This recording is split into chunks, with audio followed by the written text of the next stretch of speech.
My question, okay, so there's McLaren F1, a P1. Wasn't the Speedtail supposed to be one of those? Because it's in a not way, showing that. The Speedtail- Is this them admitting? hold on. Is this them admitting that? That it was a failure? Not a failure, but it's like, okay. It's like... So they have 3 different levels of cars, right? Like they have like sports, the Super Sports series, and I think the iconic. or hyper or whatever. Yeah. And so is the Speedtail in that group by their definition? Probably. I mean... Well, I guess because the Speedtail it's not really like a street legal car either, right? It isn't? Yeah, no, I it think is. you can only drive it like 1,000 miles a year because it doesn't have mirrors or some shit. Oh, well, it has cameras for mirrors. Yeah, but maybe, I don't know. I don't know. I mean, I know nothing about the Speedtail. It's got a center seat. I do know that, but wasn't that you have to supposed turn to it be on the roof? Yeah, but wasn't that supposed to be like the spiritual successor? Well, the thing is, I mean, in a way, yes, spiritual successor, center seat, yada yada, very aerodynamic, 240 miles an hour. But I think it's 249 or 250. Whatever. We're close. talking technicalities. But like the P1 here. still is the like... P1 to me is like, and the Senna are like top P1, dogs. Yeah. Well, it's McLaren F1, P1... I got the McLaren Senna. F1, P1. I got Senna right below P1. But then you don't even consider Speedtail. Like, I don't even... Like, I mean, to me... I think it's in that bracket, but I don't think it's at on the same stair. Like a couple stairs down. Yeah. That's just how I see it, but this is exciting. They want to be... I mean, dude, we're getting to the point where, Ferrari's released cars at this level, at LaFerrari level, but we're 10 years out. The SP3? Yeah, the Daytona, yeah. I mean, I think it's a cool car. That's a 1,000 horsepower car, but we're at that point where we're 10 years out from the Holy Trinity. I know. So, like... Well, the Porsche's coming out with whatever they're coming out with. How close are we to that, Mr. Intel? Next year. Really? Well, for an announcement? Apparently it's 25 production. Well... That's what I've... They're also coming out with a new GT2. I think they're going to come out with a GT2 RS. The GT2, are they doing a GT2? Just I GT2? think it's just going to be GT2, and then they might do a GT2 RS. But I think the GT2 is going to be a stick, and then the GT2 RS will be PDK. Yeah. But then, so what's your source, Chief? Spike's Car Radio, bro. Oh, Johnny Lieberman. All right. Johnny Lieberman. I like that. I don't know. We'll see if they're right or not. All right. No, I mean, it makes sense. It's been how long since GT2 standalone GT2 has been? I don't remember since 997. Yeah, it was a 997. Yeah, it was only a 997. Yeah. Yeah. Yep. 996.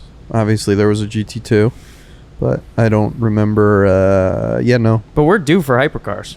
Yeah, I agree. Which is very exciting, and they're announcing it on Concours Sunday. Yeah, the McLaren. Like in the morning, so people will be talking about that all day. Yeah.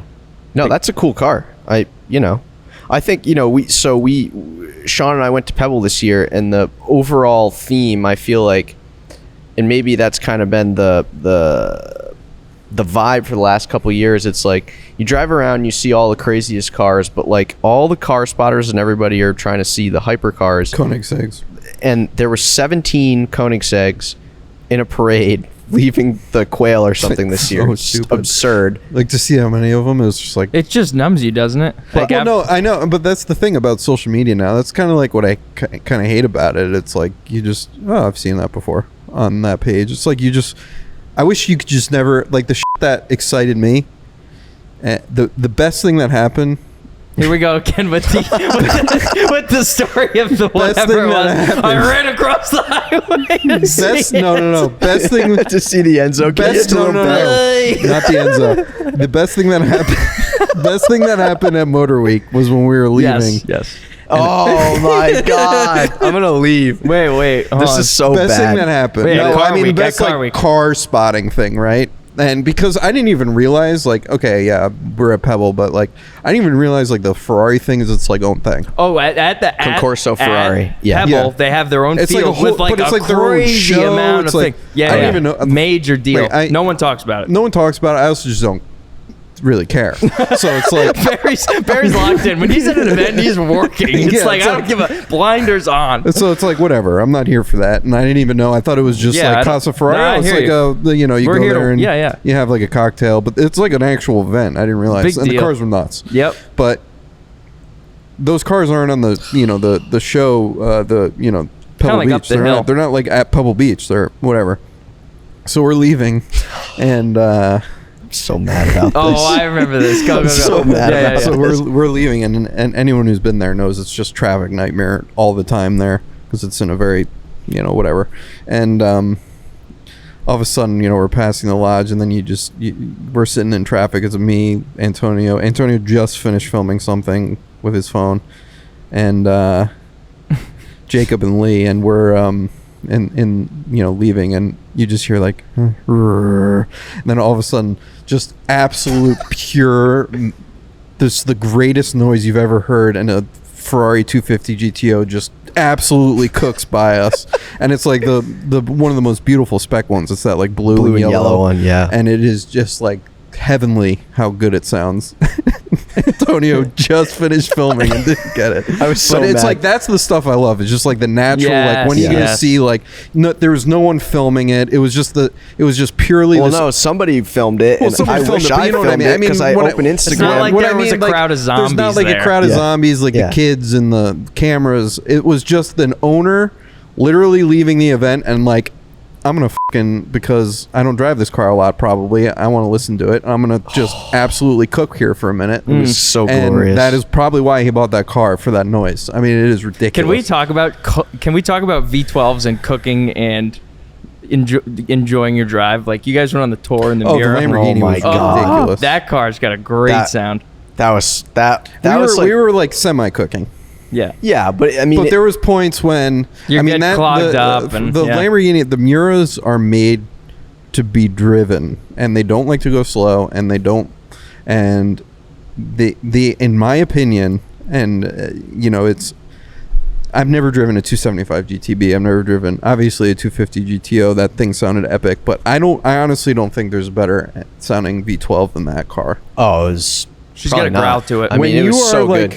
When we were on the hill, like when the mountains were next to Oh, us, yeah. I mean, it like reverberates and it like rings. So you're Like, when you going- stop, you're just like, Dude, Go ahead. I was just gonna say. I mean, you know me. Like when something very exciting happens, I just like end up giggling. it's just like a ridiculous. So thing. I just giggle. So you're moving up the hill. So on your way out, so you're probably in what, third gear? So we were Second and third a lot. So obviously we brought our '67 Lamborghini Miura to Pebble Beach this year to show in the post-war preservation class. It's one of the Nicholas Begovich cars. Very original, if not the most original example of especially an early Miura in the world. And yeah, I mean, I've driven the car obviously around town and driven it, but the tour is what, 60 miles? yeah. And you're going up along Pacific Coast Highway 1 to Big Sur and back, and And that car, you could tell by the end of the tour, it was like really happy to run. oh, it Like, wants to go. it I mean, needed to run. like Needed to run. and reading all the literature on Miuras and learning about the book and what they really were going after was literally those, especially early Lamborghini, wanted nothing to do with racing. They just wanted to build the best driving experience car possible, and like you can tell when you're driving that thing, they like, I mean, the noise it makes, and just the way it's just the driving position. Everything about it is just like made to be like, okay, you're gonna have fun right now. Yeah. Oh yeah. And that's what I love. And then, like, a lot of cars now, the argument is like, oh, like the GT3 RS is a track car for the road. This is not that. This is just doesn't matter driving about how experience. fast you go. Yeah. It doesn't matter about, how fast it is around a track. It's about enjoying a car on And the it road. is. Yeah. It's pretty fast. Oh, it's I'm sure it's fast. Yeah. Oh, that's not a question. I mean, Yeah. it's not not hypercar slow, but- new No, fast, but- but it's Yeah, not no. a slow vehicle And it's in any it's era. not the best handling car in the world. That they upgraded it with the S and the SVs, but I mean, it's just such an enjoyable thing to drive, and I think you don't really have that anymore. And just the noise, Oh, and, yeah. like it's just an all around, like, it's one of those cars where if you that's a car that if you were to have like a friend or a family member who's like, I'm not really into cars, I don't Yeah, you really take get them it. out in that. But like, okay, let's go in the Miura and we're gonna go 7,500 Just RPMs. let me and, cook. and Yeah. and you'll get it. Yeah. No, that car's it's fire. impossible not to smile. Well, it's funny because that just made me think. Jeremy Clarkson and the gang filmed their last episode Right. of the Grand Spoilers. Tour I recently. didn't see it. I didn't watch it either. I haven't, Yeah, I haven't either. watched much of it. But he had a watch party at his farm, Right. and he got up on the mic and starts doing all the sobby stuff that you know he kind of has to do, and he says, "Do I like cars as much as I used to?" No, just like that. Why? Because they're just, a lot of them are just shit now. 80% of them shit cars. It's like it wasn't the same before, and it's like I feel like that cars were just beaming with feel and energy and soul, and it's like there are very few cars today that you get out of and you're like, oh my god, at any level. No, I know. I just bought this Mini 04 Cooper S, supercharged, slightly modified. That thing is like, okay, like you get that moving on a back road. It's like, all right, like that is enjoyable. But it's also practical. It's very practical. But like today, like if you got a similar car, like a Mini Cooper, what year's yours? 2016. If you bought a 2023 Mini Cooper, it does not have even the same feel as yours. Never mind mine. Probably not. Cars are like not even close. Fucking 7,000 pounds now. You buy a sedan and it's like 6,500 pounds. It's nuts. The new M5. Yeah, it's like you need. I mean, that's a meme. It's so heavy. Yeah, I mean, you could probably put like 2 of those on a truck before the truck driver's trailer is over the weight limit. Bringing it across the country. But like, you know, and it's ridiculous. You know, and that's what people don't understand is the power to weight is like we and like you said I feel like lately a lot of the cars I've had the pleasure of driving lately have all been different experience. Like they're all experiential. Like like for example, we just did a lot of work, engine out work on the GT350 that we have. I freaking love that and car. that car, which the old one. Yeah, it was 65. Yeah, 65. It's an early one. It's one of the first. It's like 210, and complete engine out work. A lot of work done on the engine. Added 80 horsepower, a little more than what it was factory, but not too far off. And that car is just loud. like that car, the noise that car. I haven't driven that car in a while, but after it got refreshed, it was like, I mean, it's just such an experience driving that car. It's wild. Yeah. And those are the things that you don't, like you were saying, you don't have anymore. I don't care what you drive that's brand new. It's just not the same. It can't be. Yeah, I agree. I drove the Sterrato recently for like a very new car. Really cool car. And that was actually that actually felt really good. Yeah, it's loud, it's fast. That had a lot of character and like a lot of soul. And yeah, it's a cool car. I agree. That was fun. But you mentioned